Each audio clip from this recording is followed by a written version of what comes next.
How you doing, guys? Big Matt Danschool here again today, back once again with another episode of my Conquest series for you. Today, I'm going to be taking a look through the pages of issue 34.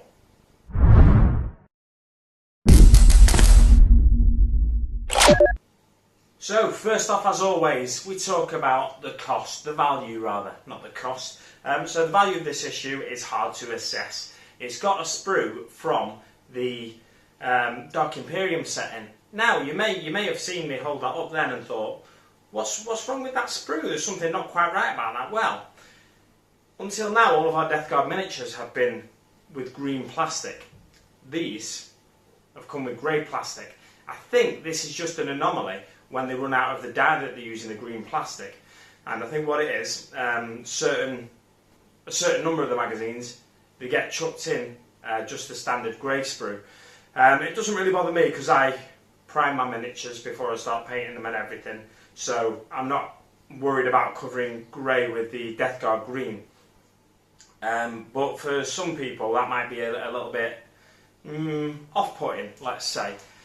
So yeah, I've seen on a Facebook group before when someone shared an image of their copy of Conquest. It had a grey sprue on it. I think it was from one of the terrain sprues. And for me, this is the first time I've seen a grey sprue in Conquest. But I just thought it was an interesting thing to point out. Have you had any grey sprues in your issues of Conquest? Let me know in the comments below if you have.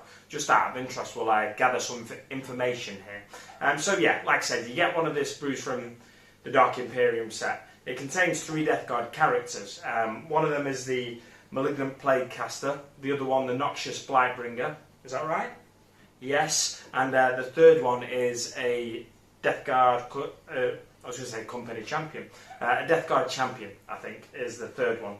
I'll tell you, as we go through the magazine, that is basically like the sergeant of a Death Guard Plague Marine unit, if I'm not mistaken. Plague champion is what it'll be called.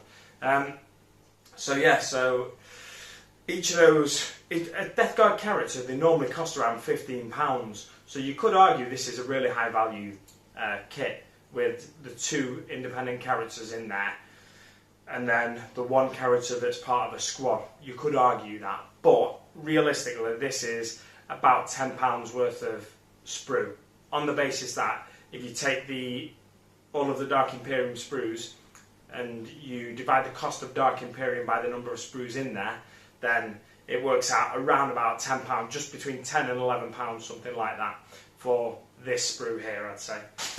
So you're making a decent saving, £2. It's better than no saving at all.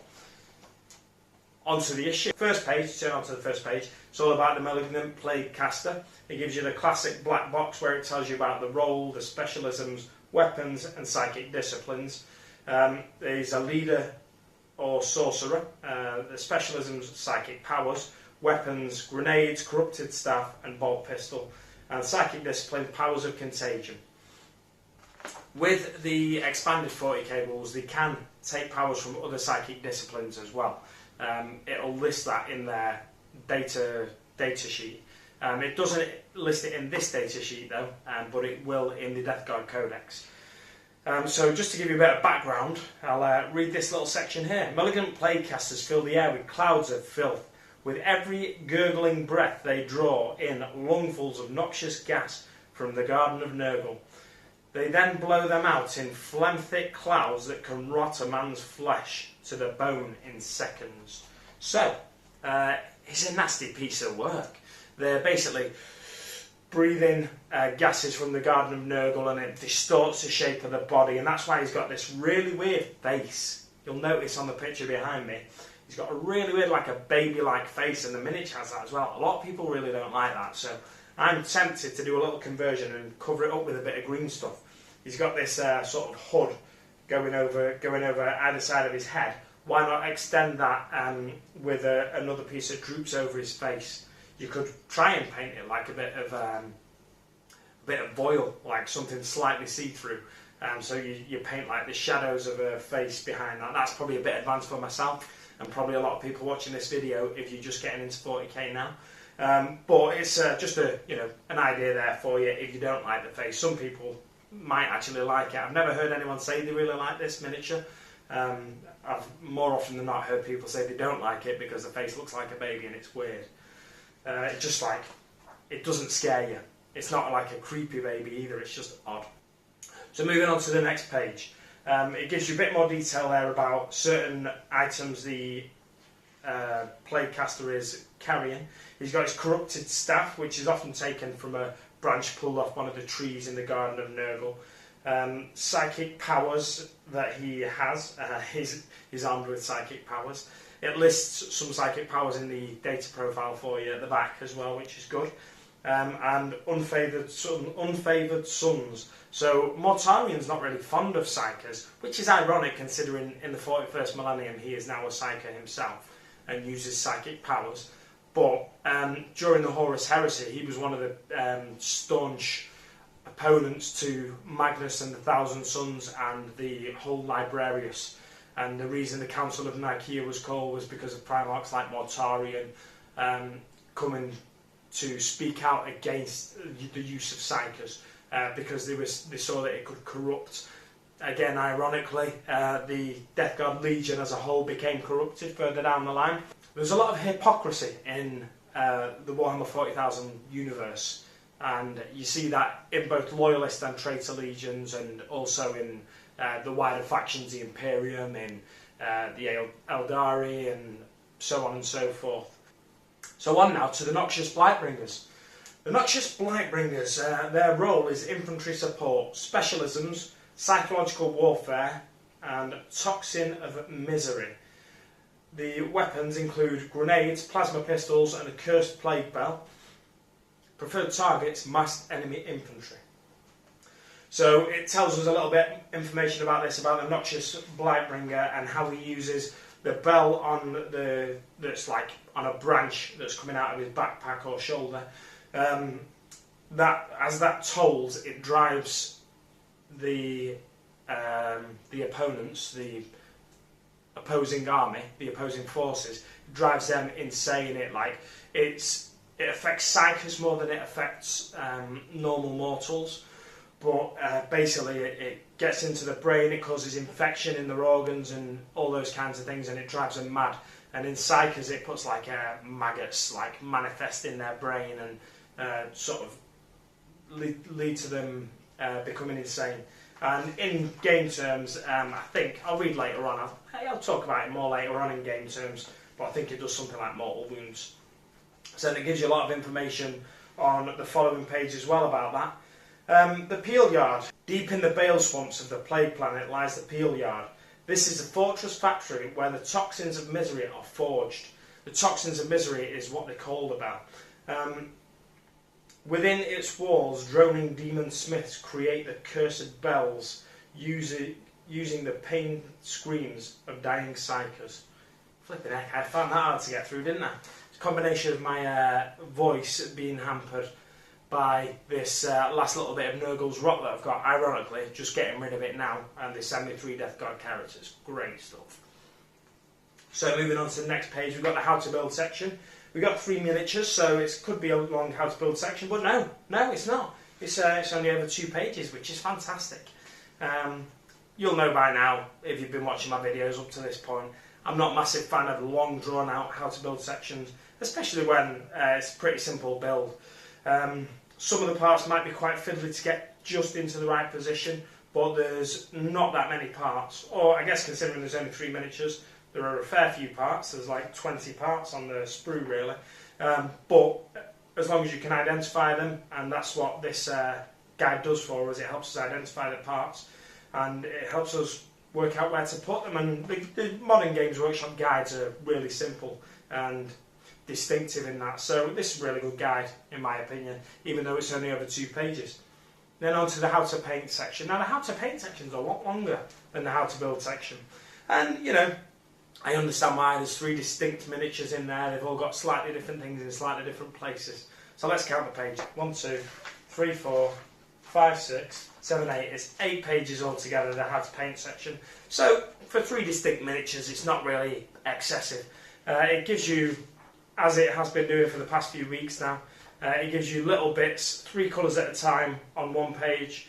It identifies where you want to put those colours on each miniature, moves on to 2 more colours on the next page, identifies where you want to put them on each miniature, so on and so forth, moving on to the metallics, the celestial grey where the smoke is, flies wings, how to paint fine details as well, so it talks about painting areas of flesh and certain talismans hanging off the belts and stuff like that.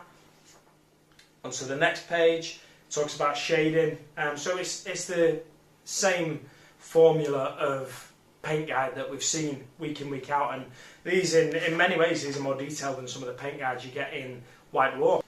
And then it's onto the how to play section. So, like I said, it talks you through the Deny the Witch rules. Basically, to summarise, if an enemy psyker tries to cast a psychic power, whether that's targeting one of your units or one of their own units, and you have a psyker within 24 inches of the psyker that's casting that power, so let's use the example of a librarian is casting a power, and you have a malignant plague caster within 24 inches of that librarian, you get to try and stop that power from going off, basically. So when you roll for a psychic power, you roll 2 dice and you have a target number to beat, depending on what the power is. Let's take Smite, for example. Smite, and you need to roll a 5 or more to cast that power. So let's say, I think there's an example here actually, yeah there is. So there's an example on this page where the one player rolls a 6, the librarian rolls a 6 to get the smite power off, and then that means the power's successfully cast. But then the Death Guard player has the Malignant Plague caster within 24 inches, and then they roll 2 dice, and they roll a higher score than the original casting value that was a 6 from the librarian, so then they roll an 8. So that means they deny the witch, because they rolled a higher score than the original librarian's dice roll. So that means the deny the witch attempt worked, it came off. And then on the next page it gives you another example. You can read through that yourself when you get the issue. It's going into a nice amount of detail and telling you exactly what's happening. And then there's not been a short story in this, but they make up for it with a nice long setup to the battle that they're going to have you fight at the end of the issue. So the mission briefing is 1, 2, 3, 4, 5, 6, 7 paragraphs long roughly. I think it's 7 just looking at it. And it's a nice long mission briefing. It sets the scene really well, as a lot of the mission briefings have done. It takes up more than half the page, or at least half the page with the actual text and not including the title and stuff. So yeah, it's a nice long one. The idea is the Space Marines are trying to eliminate the Malignant Plague caster before he can do more damage to their forces. It means in the battle, the units involved for the Death Guard, we've got 5 Plague Marines. Interestingly, they don't include the Plague Marine Champion in this because, or the Plague Champion. They don't include him because there's no rules for him on these data sheets. I'd be interested to see. I can't remember if we've already got the rules for him, perhaps, on just the Plague Marine data sheet. I'll have to check that, and then you can probably tell me in the comments below. One of you will be able to tell me. I know you will. Or if it's a separate data sheet. So, like I said, 5 Plague Marines, 12 Poxwalkers, a Noxious Blightbringer, and the Malignant Plague caster. So we're getting to use 2 of the 3 new miniatures as a Death Guard player. And then the Space Marine takes 5 Intercessors, 2 Hellblasters, Primaris Librarian, and 3 Aggressors. And the idea is they want you to use Smite. They're really encouraging you to use your psychic powers and to try and deny the witch. Sorry, I say they want you to use Smite. They want you to use Deny the Witch, the new rules you've just learnt in this issue. So to encourage you to do that, the victory conditions, basically, both armies gain 1 victory point for each enemy unit eliminated. That's been pretty standard across previous missions. And then each player gains 1 victory point for each psychic power they cast or deny. So that means, if I as a Space Marine player manage to cast my psychic power, and you as a Death Guard player manage to deny that psychic power, we both get a victory point in that battle round. But if you fail to deny it, then I get the advantage. I gain an extra victory point where you don't.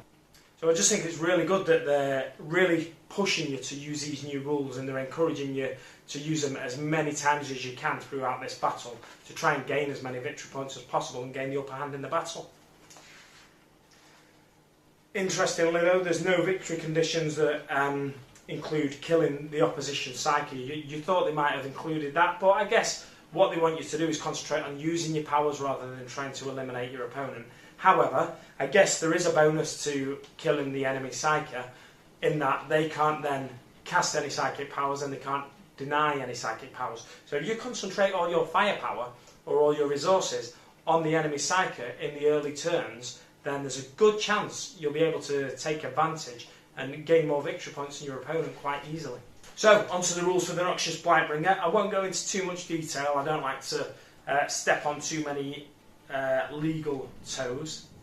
Does that make sense? I think you know what I mean. So the movement is standard for Death Guard, Plague Marines and so on and so forth. Weapon skill is pretty standard for Space Marines and Chaos Marines. Strength, toughness 4 and 5, typical for Death Guard.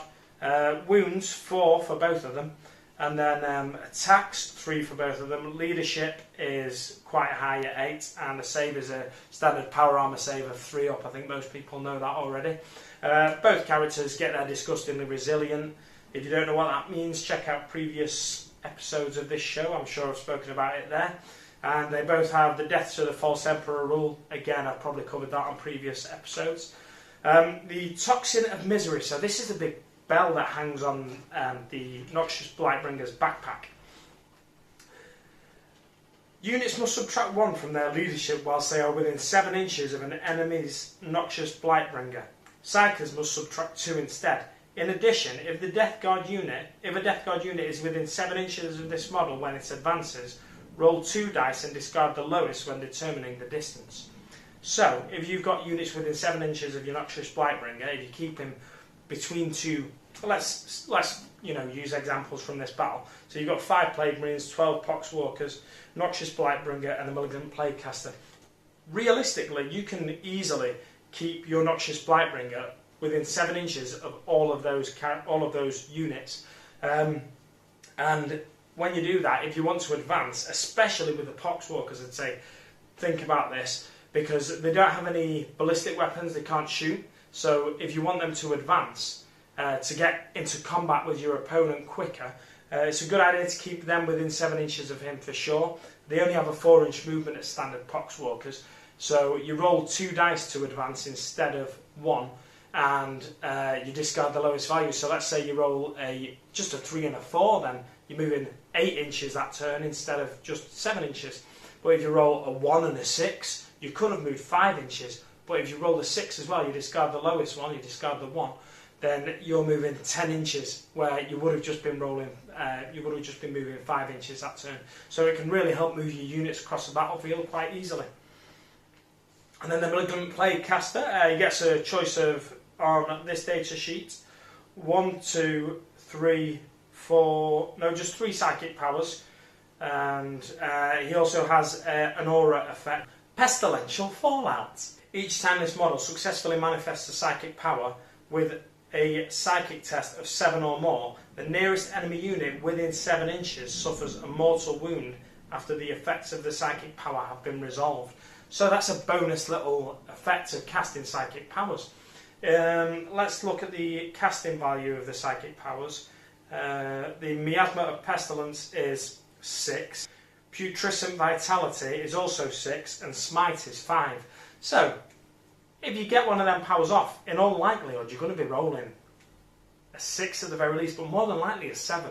The average dice roll on 2 dice is a 7 anyway, so you've got a good chance of getting mortal wounds on nearby enemy units. So don't be afraid to move your Plaguecaster up close to some enemy units, especially ones you want to kill, like the Librarian. Just try to make sure he's got somebody else with him. Maybe like they're surrounded with Poxwalkers so he can't be charged. Moving on to the next page, it's blank. And then it's the back cover, inside cover, and then the final page. I say final page, the back page. So, next week, we've got, as we knew already, the Primaris Chaplain, and we get to learn about the Primaris Chaplain. We get to learn about Space Marine Chaplains. There's a detailed paint guide for him and new missions. And the following week, as I predicted, it's 3 paints. The reason I'm good sometimes at predicting is a few weeks in advance I normally go on Forbidden Planet's website and see what's coming in each issue. They only have an image of the front cover, but based on what it says on the front cover, or if there's a miniature on the front cover, typically that miniature is what comes in the issue. But if there's nothing on the front cover, quite often that'll be paints or just gaming accessories, something like that. But that's the way it's been so far anyway. I think in issue 37, I think if I remember rightly, I checked this the other day, pretty sure it's the Rise of Pattern Ruins. So it's the other half of the set of Rise of Pattern Ruins. And I don't know what's coming in 38. No, I do because I checked. I think it's the Space Marine Primaris Captain. So we've already got a Primaris Captain in Gravis armour, but this guy's just in power armour. You could convert him up and use him as a lieutenant if you wanted instead, but we're going to be getting 2 lieutenants throughout the issue, or, you know, a different type of Primaris character. But it's up to you whether you want to do that or not. A lot of people prefer just the power armour, regular power armour captain to the Gravis armour captain. So it's up to you entirely what you do with that guy. That's it for this issue. Thanks very much for watching, guys, and I'll see you on the battlefield.